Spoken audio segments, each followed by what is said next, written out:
আমি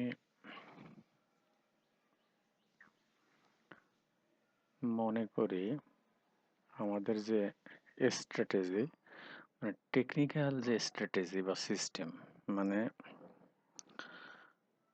ফিনান্সিয়াল চার্টে আমরা যে ক্যান্ডেল দেখি এই ক্যান্ডেল বা এই প্রাইস ডাটার মাধ্যমে আমরা যে চার্ট দেখতে পাই সেটার যে সেটার মাধ্যমে আমরা যে ট্রেডিং এর একটা নিয়ম বা সিস্টেম বা স্ট্র্যাটেজি তৈরি করি এই স্ট্র্যাটেজি জাস্ট একটা টুলস কেমন টুলস যেমন MT5 এর মাধ্যমে আমরা ট্রেড করি তাহলে MT5 ট্রেডিং এর জন্য একটা টুলস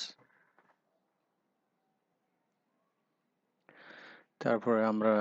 সি ট্রেডার দিয়ে ট্রেড করি সি ট্রেডার আমাদের ট্রেডিং এর জন্য একটা টুলস তো একই সাথে যেমন আমরা ব্রোকারের মাধ্যমে ট্রেড করি অনেক ব্রোকার আছে তো ব্রোকারও এই ট্রেডিং এর একটা টুলস এখন প্রো ফার্ম আছে future pro farm CFD pro farm আছে এটাও আমাদের ট্রেডিং এর টুলস এগুলোর মাধ্যমে আমরা ট্রেডিং সম্পন্ন করি তেমনি এই টেকনিক্যাল ক্যান্ডেল বা টেকনিক্যাল এই অ্যানালাইসিস বা টেকনিক্যাল সিস্টেম বা টেকনিক্যাল যে স্ট্র্যাটেজি এটা ওইগুলোর মতো একটা সিম্পল টুলস এর বাইরে কিছুই না নট মোর নট লেস এর বাইরে এটা কিছুই না বাট প্রশ্ন কেন ট্রেডারদের ভিতরে এটা নিয়ে এত সময় এবং এটা অনেক বড় পার্ট বড় ট্রেডিং এর বড় একটা অংশ মনে করা হয় দেখেন আপনি কোন ব্রোকারে ট্রেড করবেন এটা বাছাই করার জন্য অনেক সময় নষ্ট করেন অনেক বাছাই করেন কার স্প্রেড বেশি কার ওভারনাইট চার্জ নেই কার স্প্রেড কম কার স্লিপেজ কম কার লিকুইডিটি বেশি কার ক্যান্ডেল ফেক ক্যান্ডেল নেই এরকম আরো অনেক জিনিস আছে এগুলো দেখার জন্য আপনি ব্রোকার বাছাই করেন অনেক সময় নষ্ট করেন একইভাবে আপনি MT5 ট্রেড করবেন MT4 এ নাকি সি ট্রেডার ভালো নাকি ট্রেডিং ভিতে ভালো নাকি নিনজা ট্রেডার কোনটা ভালো এটা বাছাই করার জন্য ট্রেডিং প্ল্যাটফর্ম বাছাই করার জন্য আপনি অনেক সময় বের করেন যে কোনটার সাথে আপনার সুইট হয় ব্রোকারগুলো এরকম বাছাই করেন কোন ব্রোকার আপনার সাথে সুইট হয় আপনার ইনস্ট্রুমেন্টের সাথে তারপরে আপনি কোন পেয়ারে ট্রেড করতে পারবেন সে মানে আপনার জন্য সুইট হয় গোল্ডে ভালো হয় আপনার জন্য না কারেন্সিতে ভালো হয় না ইন্ডেক্সে ভালো হয় নাকি অয়েলে ভালো হয় নাকি ক্রিপ্টোতে ভালো হয় এগুলো করেন এবং এই কাজগুলো কিন্তু দীর্ঘ সময় ধরে আপনি পরিবর্তন করেন চেঞ্জ করেন দেখেন বোঝেন এগুলো করে করে চেঞ্জ করেন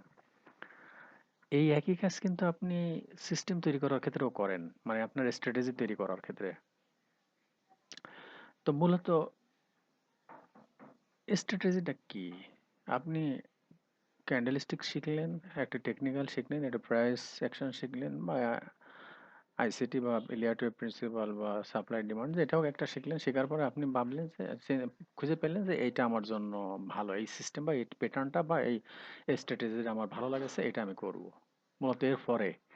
এই টেকনিক্যাল অ্যানালাইসিস আর কোনো কাজ নেই এই সিস্টেমের আর কোনো কাজ নেই that system that strategy has nothing to do after that nothing total nothing to do আর কোনো কাজ নেই এটা তখন একটা জাস্ট ওই ব্রোকার ওই ট্রেডিং প্ল্যাটফর্ম মানে MT5 MT4 বা সি ট্রেডার বা ট্রেডিং ভিউর মতো একটা টুলসে পরিণত হয়ে গেল এটার আর কোনো কাজ নেই এটার পিছনে এক সেকেন্ড সময় নষ্ট করার কোনো দরকার নেই জাস্ট এটা একটা টুলস তাহলে হোয়াট ইজ ট্রেডিং মানে ট্রেডিংটা কি এটাও যদি একটা টুলস হয় তাহলে ট্রেডিংটা কি মূলত ট্রেডিং ইজ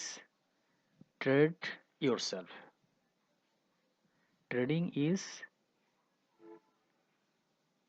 মানে what is trading trading is